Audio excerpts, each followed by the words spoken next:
in handcuffs was being transported when the officer driving made a sudden stop, and the incident was caught on camera.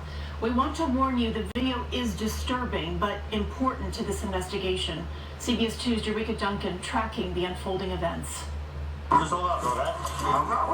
Randy Cox was at a block party when New Haven police arrived in response to a weapons complaint. Officers arrested Cox, who they say is an ex-felon and was carrying a firearm illegally. As they were transporting him to jail,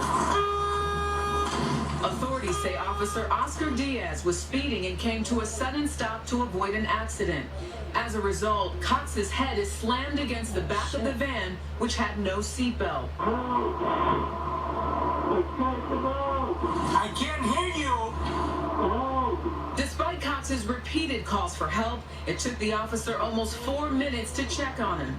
Can you move at all? I can't move. Before calling an ambulance to meet him at the police station. When the van arrived, several other officers were waiting and began berating Cox to get out. Move your leg. Sit up. Why not listening, bro? Sit up. I can't move. You're not even trying. About 3 minutes later, they dragged Cox feet first out of the van. What's going on? You ain't perfect. You just drank too much. Before officers forcefully hoisted him into a wheelchair.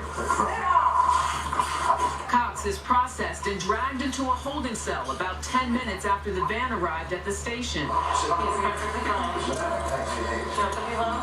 He was placed on the floor where an officer shackled his legs, but he couldn't move as he was paralyzed from the chest down. Mr. Cox was mistreated. He should have received medical attention immediately.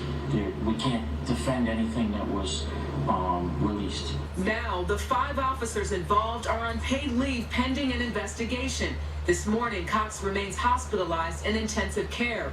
Attorney Ben Crump is representing Cox's family as they pursue damages against the city.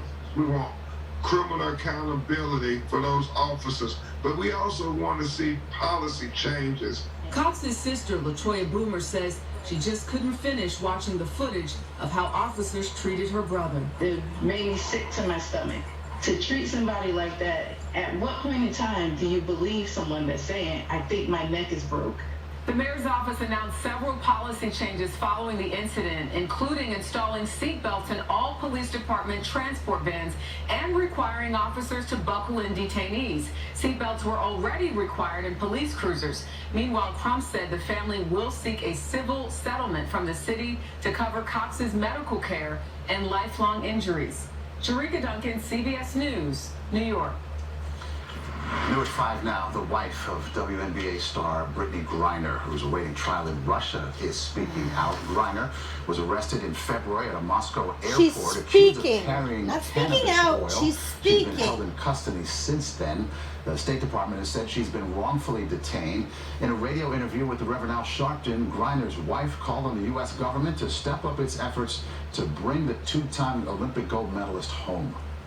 Everything about this is just, your biggest nightmare, on top of the fact that BG is in a situation where this isn't even a trial. Because honestly, considering an execution, Russia has a 99% conviction rate. Nothing about this is justice. The crime against her wasn't justice. The way that the law was even written. Are you Griner's kidding trial me? in Russia is set to begin on Friday. She must remain in custody for the duration of the case. Lev Parnas, an associate of Rudy Giuliani, sentenced to 20 months in federal prison in Lower Manhattan. Parnas was convicted last